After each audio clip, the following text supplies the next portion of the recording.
네, 오늘 우리에게 주신 하나님의 말씀은 사도행전 제16장 16절에서 24절까지 말씀입니다. 사도행전 제16장 16절에서 24절까지 말씀. 이랬을까? 찾으신 분들은 성경을 들고 자리에서 일어서 주시기 바랍니다. 어린이들은 그냥 자리에 앉았어도 돼요.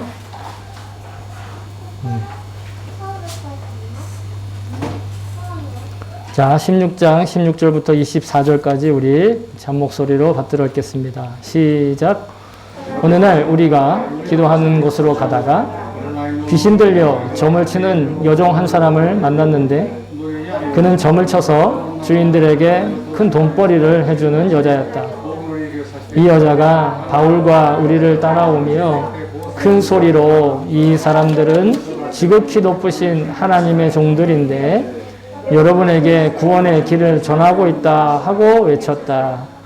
그 여자가 여러 날을 두고 이렇게 하므로 바울이 귀찮게 여기고 돌아서서 그 귀신에게 내가 예수 그리스도의 이름으로 네게 명하니 이 여자에게서 나오라 하고 말하니 바로 그 순간에 귀신이 나왔다. 그 여인의 주인들은 자기들의 돈벌이 희망이 끊어진 것을 보고 바울과 신라를 붙잡아서 광장으로 관원들에게로 끌고 갔다. 그리고 그들은 치안관들 앞에 세워놓고서 이 사람들은 유대 사람들인데 우리 도시를 소란하게 하고 있습니다.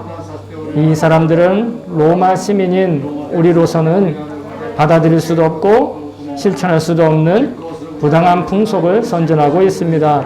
하고 말하였다. 무리가 그들을 공격하는데 합세하였다. 그러자 치안관들은 바울과 신라의 손을 찢어버리고 그들을 매로 치라고 명령하였다. 그래서 이 명령을 받은 부하들이 그들에게 매질을 많이 한 뒤에 감옥에 가두고 간수에게 그들을 단단히 지키라고 명령하였다. 간수는 이런 명령을 받고 그들을 깊은 감방에 가두고서 그들의 발에 착고를 단단히 채웠다. 아멘. 주의 말씀입니다. 모두 자리에 앉아주시기 바랍니다. 네, 이 시간 설교를 위해서 잠시 제가 기도하도록 하겠습니다. 기도합니다. 좋으신 하나님 감사합니다. 우리 인생의 모든 시간들이 다 귀하고 복됩니다. 그 이유는 하나님께서 우리를 하나님의 형상으로 또 하나님의 자녀로 창조하시고 구원하셨기 때문입니다. 구원받은 자녀들이 오늘도 주님과의 그 귀한 만남을 잊지 않고 주님을 찬양하고 예배하는 이 시간이 잊지 않고 나오게 하시며 또 귀한 말씀으로 먹이시는 또 마시우시는 이 귀한 시간을 허락하여 주심을 감사드립니다. 두렵고 떨리는 마음으로 한없이 부족하고 흠이 많은 주의 종이 감히 이 자리에 섰습니다. 그러나 저의 입을 열어 그리고 하나님 백성의 귀를 열어 우리 안에 계시는 성령님께서 말하게 하시고 성령님께서 듣게 하셔서 각자에게 주시는 말씀 중에 가장 하나님 마음에 합당한 말씀을 말하고 하나님 말씀에 마음에 합당한 말씀을 들을 수 있는 그런 시간 될 수 있게 도와주시옵소서. 어른이나 또 어린이나 상관없이 진리로 하나 되게 하시고 성령으로 하나 되는 시간 될 수 있게 도와주시옵소서. 감사드리며 예수님의 이름으로 기도합니다. 아멘. 할렐루야. 주님을 찬양합니다. 아멘. 어린이들이 함께 있으니까 참, 네. 그래도, 잘 듣고 있으면 하나님께서 우리 어린이들의 마음을 만져주실 줄로 믿습니다. 네. 어려운 말이 나오더라도, 너무 마음에 낙심하지 말고 그냥 잘 들으세요. 알겠지요? 네. 자, 계속해서 우리 바울의 전도 여행 여정을 살펴보고 있습니다. 예, 바울은 환상을 통해 빌립보로 넘어오게 되었고 그 빌립보에서 하나님의 인도하심을 구하며 가장 처음 기도할 곳을 찾으러 가게 됩니다. 어떻게 인도하실까를 구하는 거죠. 자기가 뭔가 원하는 것이 있어서 기도하러 나아간 것이 아니라 하나님께서 내게 무엇을 원하시는가 이것을 알기 위해 기도하고 예배하는 자리로 나아갔습니다. 그랬더니 이미 그 기도를 드리러 간 자리에서 이미 기도의 응답을 하나님이 준비하고 계셨죠. 바로 루디아라고 하는 여인이 복음을 듣고 믿는 성도가 됩니다. 이처럼 우리가 바울은 물론 기도하러 나아갔지만 때로 우리가 우리의 소망과 소원을 기원하는 모습으로 나아갈지라도 하나님은 우리의 기원조차도 소원을 비는 것조차도 하나님 나라의 기도로 바꿔주실 것을 믿습니다. 중요한 건 우리가 내가 기원을 하고 있으니까 잘못됐어. 난 기도하고 있으니까 잘하고 있어. 라고 스스로를 혹은 누군가를 평가하는 것이 아니라 성도라고 한다면 기도하기를 훈련하고 기도하기를 연습하는 것을 삶의 가장 최우선 순위에 두는 그런 겸손한 태도를 배우고 연습해야 될 줄로 믿습니다.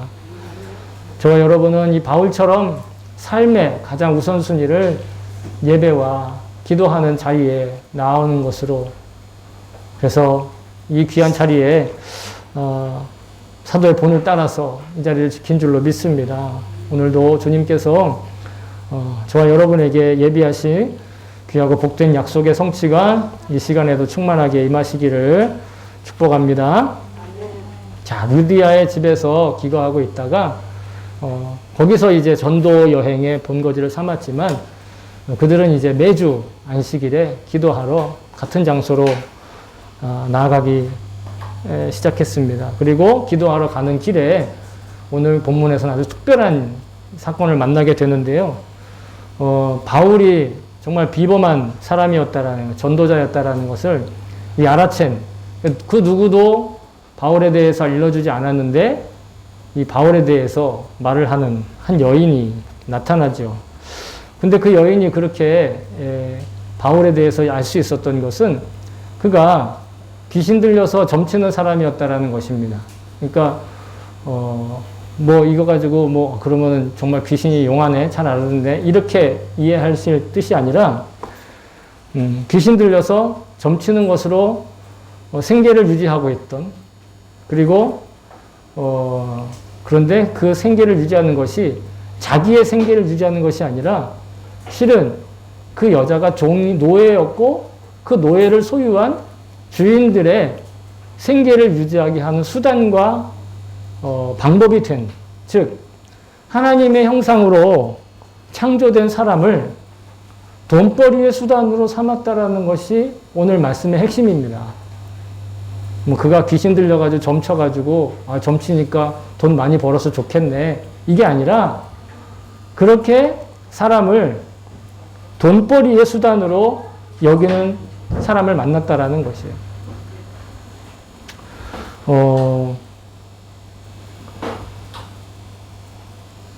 그들의 주인들은 바로 귀신 들려 점치는 여인을 하나님의 형상으로 창조된 귀한 존재로 여기지 않고 돈벌이의 수단으로 여겼을 뿐만 아니라 그것이 곧 이 세상에서 돈을 섬기고 돈을 사랑하는 복음이 없어 이 세상에서 돈을 섬기고 돈을 사랑하는 모습의 아주 대표적인 예였다라는 것이죠.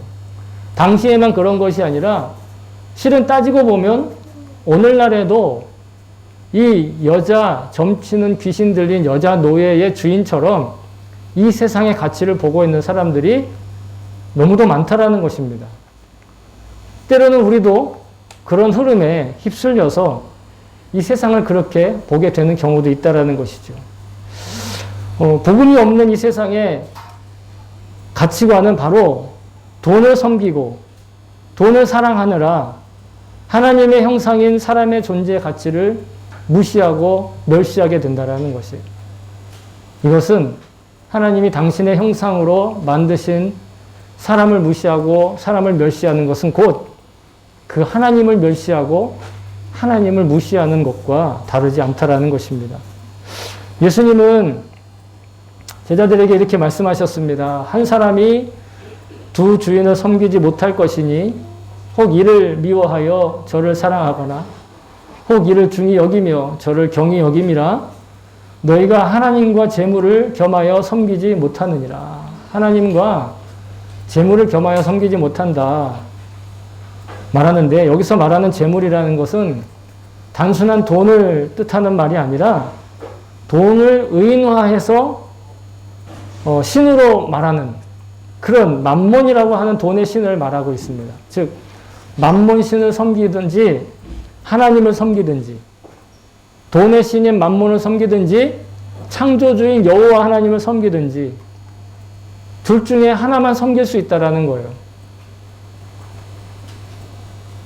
그래서 재물과 돈의 신인 맘몬을 섬긴다는 건 바로 돈을 사랑하고 돈을 좋아하고 하는 그런 태도를 말하는 것이죠.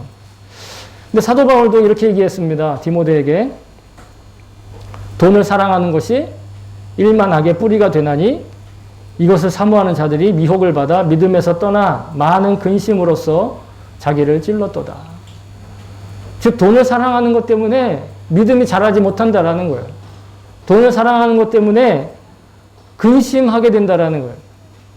돈을 사랑하면 어떤 사람들은 돈을 사랑해야 돈을 많이 모을 수 있고 돈을 많이 모아야 근심 걱정이 사라진다라고 얘기하지만 성경의 관점은 다르다라는 거죠. 성경의 태도는 그 반대라는 거예요. 오히려 돈을 사랑하기 때문에 근심으로써 자기를 찌른다라는 거예요. 믿음에서 떠나가고 하나님과의 관계가 망가지기 때문에. 무엇이 맞느냐는 우리는 당연히 성경이 맞다라고 얘기하죠. 성경이 맞는 것입니다. 그리고 예수님께서는 우리가 하나님을 온전히 믿고 섬기지 못하는 것에 큰 걸림돌이 되는 것이 바로 돈이 된다는 걸 알고 계셨습니다. 우리 믿음이 자라나지 못하게 하는 장애 요인의 하나가 바로 돈을 사랑하고 돈벌이에 몰두하는 일상생활에 있다고 이미 말씀하셨어요. 여러분 잘 아는 씨앗을 뿌리러 나가는 자의 비유에서 씨앗이 길가에도 떨어지고 돌짝밭에도 떨어지고 가시에도 떨어지고 좋은 밭에도 떨어지는데 그 중에 가시에 떨어진 씨앗은 어떤 운명에 처했는가? 가시떨기에 뿌려졌다는 것은 말씀을 들으나 세상의 염려와 재리의 유혹에 말씀이 막히 결실하지 못하는 자요.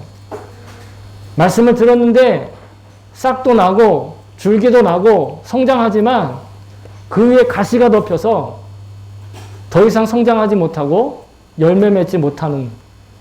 그런데 그 가시가 뭐냐? 바로 세상의 염려라는. 세상의 염려라는 건 세상 살림살이의 염려라는 거예요. 재리의 유혹은 뭐냐면 돈벌이의 재미에 유혹이 된다라는 거예요. 여러분 돈벌이의 재미에 들리면, 돈 버는데 재미에 들리면 거기에 미쳐버리게 돼요. 돈 버는 재미를 아는 사람들은 거기서 헤어나오지 못하게 되는 거예요. 로또 맞은 사람들이,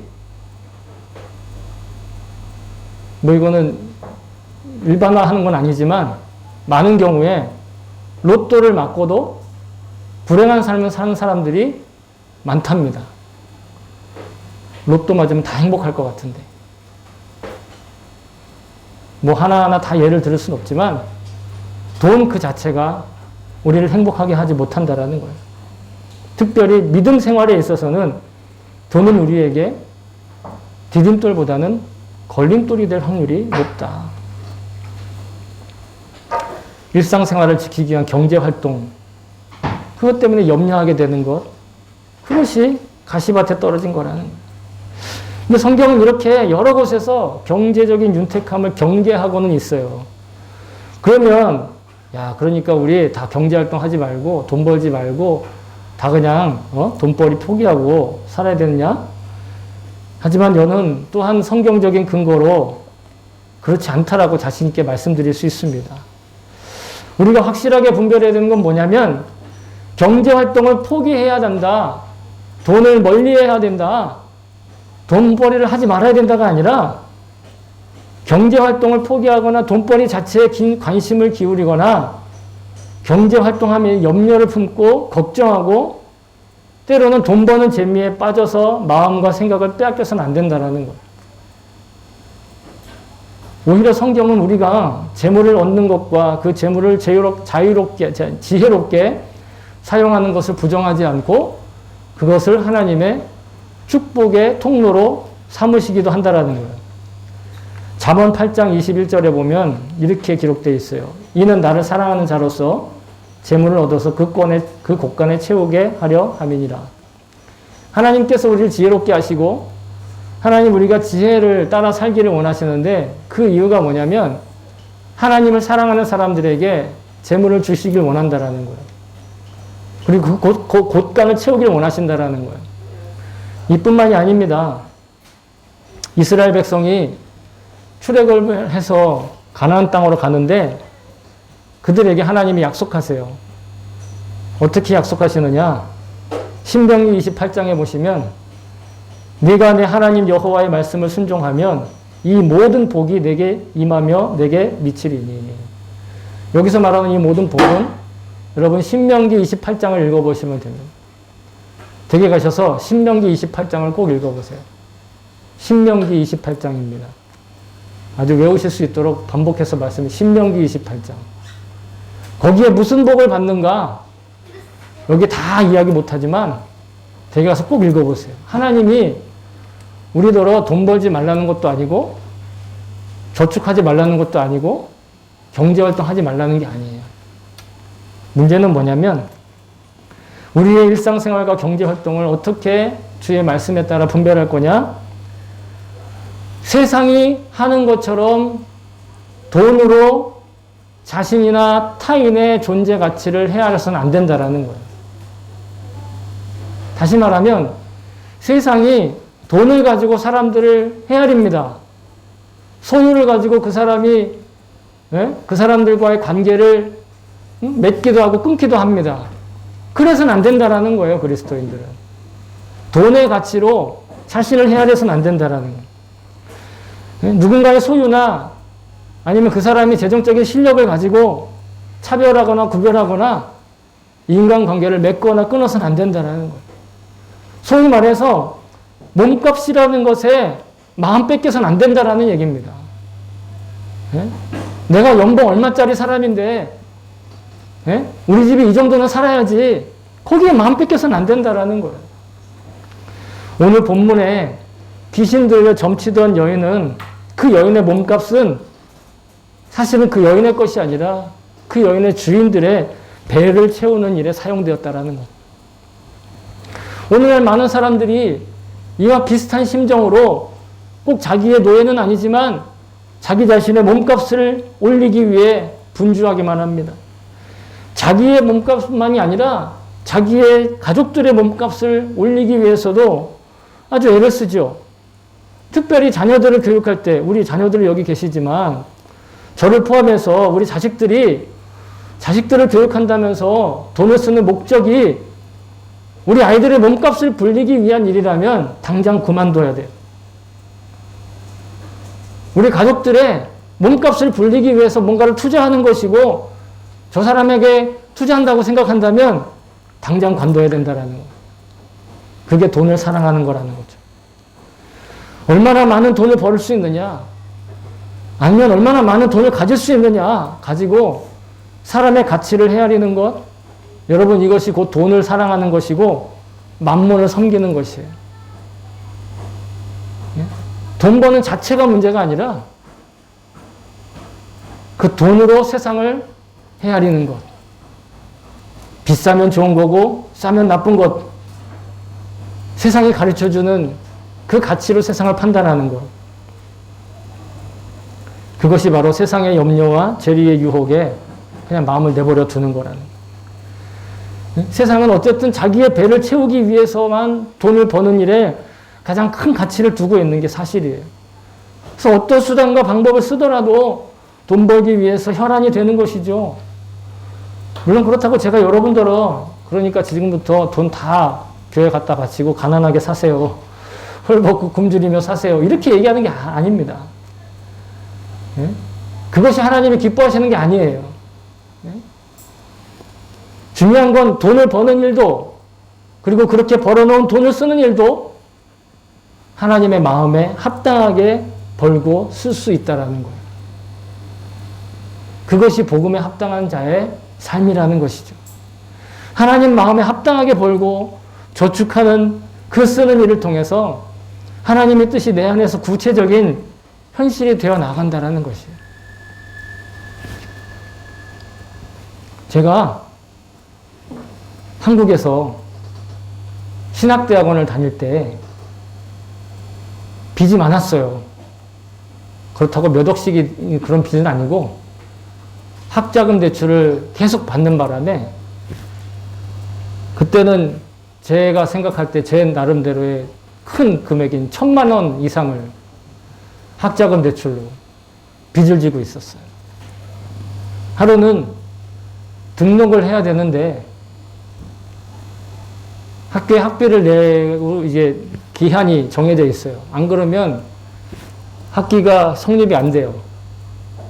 네, 그 학기를 다닐 수가 없어요. 며칠 남겨두지 않고 침대에서 막 울었습니다. 그러면서 하나님께 애통해하며 기도했습니다. 하나님 보내셔서 왔지 않습니까? 어떻게 해주셔야죠. 자, 안 그러면 로또 삽니다. 한 번 더 빚 얻어서 로또 삽니다. 그리고 순간 그래 내가 로또를 사서 맞으면 하나님이 나한테 기회를 주신 걸지도 몰라. 라는 교묘한 생각이 들어왔어요. 그래서 벌떡 일어나서 로또를 어떻게 하면은 확률을 높게 맞을 수 있을까 막 고민하기 시작했어요. 그러다가 문득 이번엔 정말 하나님의 음성, 그 마음이 저에게 확 들어오는데 그래 하나님이 로또를 맞게 해주실 수도 있지. 근데 너 로또 맞고 다시 또 어려워지면 또 로또 살 거지? 그러는 거예요. 거기에 제가 아무 대답도 못했어요. 돈이 목적이 되면 로또가 맞아도 그것이 하나님 뜻이라고 착각하게 된다는 거예요. 하나님은 로또를 통해서 우리에게 역사하지 않으세요. 로또와 같은 요행으로 혹은 그 수많은 사람들이 다 낙선하고 단 한 사람만 그 몇 억이라는 돈이 모일 때까지 수많은 사람들이 다 자기의 돈을 써서 모아진 금액 아닙니까? 그걸 한 사람에게 몰아주는 그러한 방법으로 하나님 돈 쓰기를 원하지 않으세요. 정직하게 벌어서 하나님 뜻에 합당하게 벌어서 하나님 뜻에 합당하게 쓰는 것, 하나님 그것을 기뻐하신다는 거예요. 그래서 예수님께서 우리의 돈과 재산을 사용할 수 있는 기준을 말씀해 주셨어요. 뭐라고 말씀해 주셨냐면 오직 너희를 위하여 보물을 하늘에 쌓아두라. 거기는 좀이나 동록이 해하지 못하며 도적이 구멍을 뚫지도 못하고 도적질도 못하느니라. 하나님 뜻을 위해서 돈을 벌고 하나님 뜻을 위해서 돈을 쓰라는 거예요. 그게 하늘에 쌓아두라는 겁니다. 사람들은 다 자기만을 위해서 쓰고 자금만을 위해서 벌고 심지어는 자기 배를 채우기 위해서 이런 여자 노예를 귀신 들린 여자 노예를 점치는 데까지 이용하는 그걸 정당화하죠. 하나님의 뜻을 위해서 돈을 벌고 그 소명을 위해서 돈을 사용하는 것. 여러분 이렇게 하는 것이 돈의 유혹에서 그리고 돈벌이의 귀신에서 예수의 이름으로 벗어나는 유일한 길이 되는 것을 믿습니다. 여러분, 이와 더불어서 자기 자신뿐만 아니라 자기가 속한 공동체도 마찬가지로 돈을 섬기지 않는 곳이 되기 위해 우리는 기도하고 노력해야 됩니다. 자신의 가족이 돈의 노예가 되지 않기를 기도해야 합니다. 자기가 속한 교회, 그리고 회사, 지역사회, 나아가는 이 나라가 돈으로 사람의 가치를 헤아리지 않는 곳이 되기를 힘쓰고 기도해야 합니다. 그래서 교회는요, 돈 벌기 위해서 세워지는 것이 아니에요. 돈을 지혜롭고 하나님의 뜻에 맞게 사용하는 곳이 되기 위해서 세워지는 곳이에요. 재정적으로 보면. 우리 교회가 재정을 자립을 위해서 기도하죠. 그 방법을 찾고자 나름 노력을 하고 있습니다. 그 이유가 뭘까요? 네? 돈이 많으면 좋으니까? 뭐 남들한테 손 안 벌려서 좋으니까? 그 뜻이 아니에요. 우리에게 주시는, 그리고 우리 손으로 우리에게 맡기신 그 돈으로 하나님이 원하시는 일을 우리 스스로가 더 풍성하게 하기 위해서 재정의 자립을 위해서 기도하는 것이지, 그냥 사업체가, 예? 경상수지가 적자가 안 되기 위해서 그렇게 해서 교회 재정을 자립을 위해서 애쓰는 것이 아니에요. 아, 그럴 거면 장사를 하지요. 개인적으로 돈벌이의 귀신에 사로잡히지 않겠다고 우리가 기도하고 회개해야 될 줄로 믿습니다. 동시에 우리가 속한 공동체, 그것이 가족이든 교회든 학교든 회사든 자기의 지역사회든 아니면 나라 민족 가운데 돈의 가치가 인간다움의 가치를 침범하지 않기를 정말 애써 기도하고 말씀에 순종해야 될 줄로 믿습니다. 그것을 할 수 있는 사람들은 그리스도인들밖에 없습니다. 그리스도인들 이외에는 다 돈으로 세상의 가치를 판단하고 있어요. 우리는 돈으로 세상의 가치를 판단하지 않고 하나님의 말씀으로 바라볼 수 있기를 축복합니다. 자, 바울은 귀신이 들려서 점치던 여인에게 귀신을 쫓아내 주었어요. 뭐 귀찮다는 말도 있고 괴로웠다는 말도 번역도 있지만 우리가 기억해야 될 것은 사도 바울이 그 귀신을 쫓아낼 때 예수 그리스도의 이름에 의지했다라는 거예요. 자기의 능력으로 아니면 뭔가 이렇게 큰 도전으로 그런 자기의 능력이나 실력으로 하지 않고 누구의 이름에 의해서? 예수 그리스도의 이름에 의해서 귀신을 쫓아냈어요. 그랬더니 정말로 그 여인의 몸값을 헤아리던 그 능력이 사라져버렸어요. 물질적인 가치로 몸값을 헤아리게 하던 그 돈벌이의 귀신이 예수 이름으로 사라졌다는 거예요. 이제는요, 이 여인의 가치를 헤아릴 때 얼마나 버느냐, 얼마나 벌어왔느냐로 헤아리지 않고 이제는 하나님의 형상으로 창조된 그 존재 가치로 이 여인을 바라보게 된 거예요. 얼마나 좋습니까?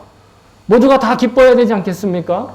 아니, 귀신 들려서 아무리 점친다고 귀신 들려가지고 막 이렇게 눈빛이 이상해지고 막 사람이 제정신이 아니고 그러면 그 사람이 사는 게 아니잖아요. 아니, 솔직히 우리 가족 중에 귀신 들려가지고 점이 용하다. 예? 그렇게 해서 뭐 무당이 됐다. 그런데 맨날 귀신 들린 차림으로 맨날 이상하게 앉아있다. 돈 많이 벌어오면 기분 좋습니까? 일확천금을 준다 하더라도 귀신 빨리 쫓아내고 정상적인 사람의 모습으로 돌아오는 게 그게 기쁨 아닐까요? 그런데 여러분, 귀신 들렸던 사람이 멸종해지면 기뻐하고 좋아해야 되는데 오히려 그 주인은 그걸 기뻐하지 않았다라는 거예요. 귀신을 쫓아낸 사도 바울과 실라를 붙잡아다가 고발했다는 것입니다. 여인을 사로잡고 있던 귀신을 쫓아내서 더 이상 돈을 벌 수 없게 되었기 때문에, 그 이유 때문에 뭐 그들이 사도 바울과 실라를 고발하는 내용은 전혀 다른 내용으로 고발을 하죠. 그러나 실제로 그들이 고발했던 이유는 뭐냐면 자기들이 돈벌이가 사라졌으니까. 돈벌이의 관점에서 사람을 고발하게 되는, 돈벌이가 되면 친구가 되고 그렇지 않으면 적이 되는 세상. 여러분, 오늘날 우리도 그렇게 살고 있지 않습니까?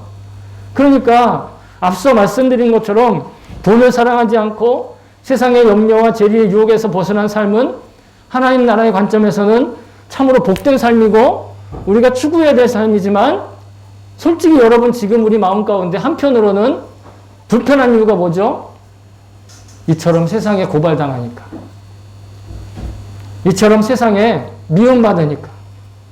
불이익을 당하고 손해를 보기 때문에 제가 아주 그냥 잘난 척 하면서 이렇게 말씀드려가지고 아멘 하셨지만 솔직히 우리 마음 한켠엔 두려움이 있잖아요. 정말 그래서 내가 손해보면 어떡하지? 정말 그래서 내가 모든 경제활동에 그 줄이 끊어지면 어떡하지? 여러분, 이처럼 예수 이름에 합당한, 예수 그리스도의 이름에 합당한, 그래서 돈벌이 귀신이 사라진, 그래서 나다운 모습을 회복하고 복음에 합당한 삶을 살려고 하면 이 세상에서 반드시 우리도 이미 우리가 알고 있는 것처럼, 말 안 해도 알고 있는 것처럼 영적인 저항을 만난다는 거예요. 많은 경우에는 재정적이고 경제적인 손해를 보기도 하고 불이익을 당하게 될 경우도 있다는 거예요.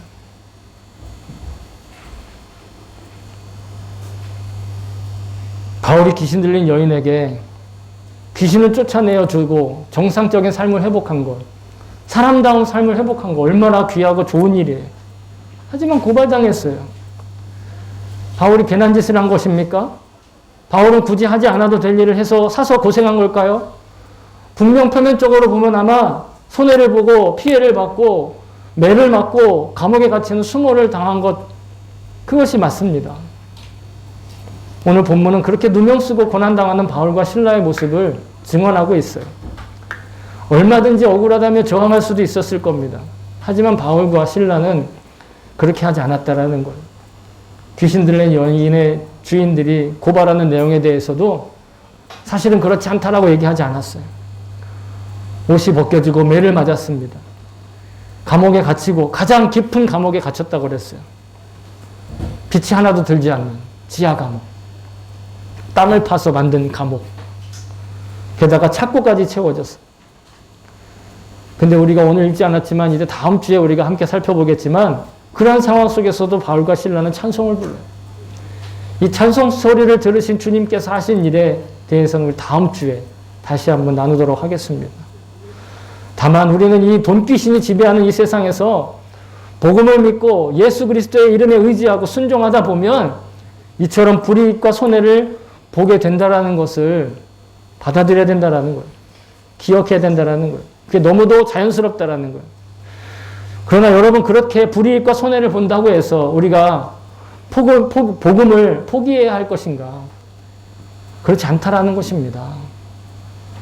아무리 복음을 믿는 것으로 인해서 억울한 일을 당하고 손해를 보고 불이익을 당하고 심지어 손가락질을 당하는 일이 있더라도 결코 우리가 이 삶을 포기하지 말아야 된다라는 거예요. 오히려 찬양하고 감사하고 예배해야 된다라는 거예요. 왜? 하나님께서 모두 보고 계시고 기억하고 계시고 반드시 갚아주실 것을 우리는 믿기 때문이죠.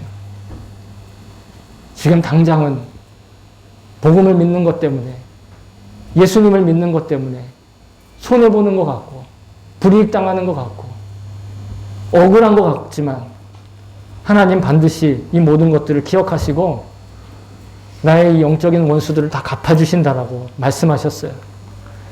로마서 12장 19절에 내 사랑하는 자들아 너희가 친히 원수를 갚지 말고 억울하다고 말하지 말라는 거예요. 억울한 걸 자꾸 어필하지 않아도 괜찮다라는 거예요. 원수를 친히 갚지 말고 진노하심에 맡기라. 하나님이 다 알고 계시고 진노하실 거라는 거예요. 심판하실 거라는 거예요. 기록되었을 때 원수 갚는 것이 내게 있으니 내가 갚으리라고 주님께서 말씀하십니다. 원수 마귀가 아무리 난리를 치고 아무리 우리를 참소하고 고발하고 우리 마음을 유혹하고 우리 마음을 몇 번씩 이거 뒤집어도 당장 그 앞에서 원수 갚을 생각하지 않아도 된다라는 거예요. 억지로 참으라는 것이 아니라 그렇게 하지 않아도 괜찮다라는 거예요. 왜? 하나님이 친히 갚으실 거예요. 아니 예를 들면 제가 원수를 갚아봐야 저의 능력 안에서 만약에 원수와 싸워서 제가 원수에게 한 대를 때릴 수 있다. 그게 나의 능력이다. 근데 하나님은 몇 대를 때리실 수 있을까요? 셀 수도 없이 많이 때리실 수 있다라는 거예요. 근데 지금 내가 내 분에 못 이겨서 난 그냥 한 대만 때리고 말 거야. 이럴 필요가 없다라는 거예요. 하나님이 다 갚아주신다는 거예요. 나에게 손해를 끼치고 불이익을 그 누군가의 삶에서, 불이익을 준 그 누군가의 삶에서 주님께서 친히 그 모든 불의를 갚아주시겠다라는 거예요. 언제? 예수님 다시 오실 그날에. 계시록 22장 12절에 보면 보라 내가 속히 오리니 내가 줄 상이 내게 있어 각 사람에게 그의 일한 대로 갚아주리라. 좋은 일을 한 사람에겐 좋은 것으로 갚아주고 악한 일을 한 사람에겐 악한 것으로 주님께서 갚아주실 텐데 우리는 이미 이 자리에 온 것은 좋은 일에 참여한 거예요. 내가 돈벌이의 재미에 그 돈벌이의 재미를 포기한 것이 좋은 일이라는 거예요. 그러니 저와 여러분은 복음이 없는 이 세속적인 삶의 가치 기준으로 자신의 삶을 헤아릴 필요가 이제는 없어요. 이 남들이 돈귀신 붙어서 돈을 많이 벌리고 그만큼 많이 쓰고 뭐 그걸 사는 재미로 아는 것을 여러분 이제는 더 이상 부러워할 필요가 없다라는 거예요. 오히려 돈귀신이 없어서 주님으로 채워지고 말씀으로 채워지고 주님의 시선만 신경 쓰는 삶, 여러분 그것이 훨씬 아름답고 사람답고 사랑스럽고 생명력이 넘치는 그 누구보다도 행복한 삶인 것을 저는 믿습니다. 사랑하는 성도 여러분, 우리는 돈이 모든 가치 기준의 척도가 되는 이 세상에서 지금 살고 있습니다.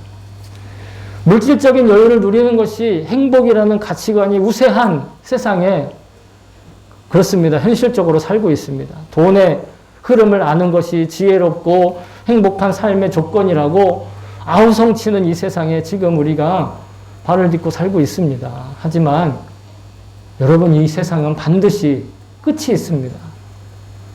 돈에 매어 살고 몸값을 올리기 위해 수단과 방법을 가리지 않는 그 노하우를 전수하고 있는 이 세상을 하나님 반드시 심판하시겠다고 말씀하셨습니다. 예수 그리스도의 이름을 선포하고 그 가르침에 순종하며 살 때 손해보고 불이익을 당한다 하더라도 여러분 복음으로 사는 것을 절대 포기하지 말아야 합니다. 이 땅에서 실력자가 되는 것보다 훨씬 중요한 건 성령의 능력으로서 살아가는 것입니다. 복음은 예수의 이름을 자기 내면에 채우기 위해서 받는 그 수모와 불이익과 손해를 뛰어넘는 능력이 되는 줄로 믿습니다. 오직 복음만이 우리를 돈귀신의 소나기에서 벗어나서 사람답게 아름답게 사랑스럽게 행복하게 살 수 있는 유일한 길인 줄로 믿습니다.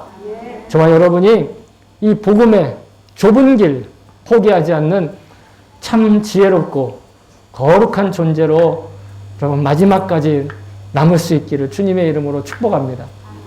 아멘.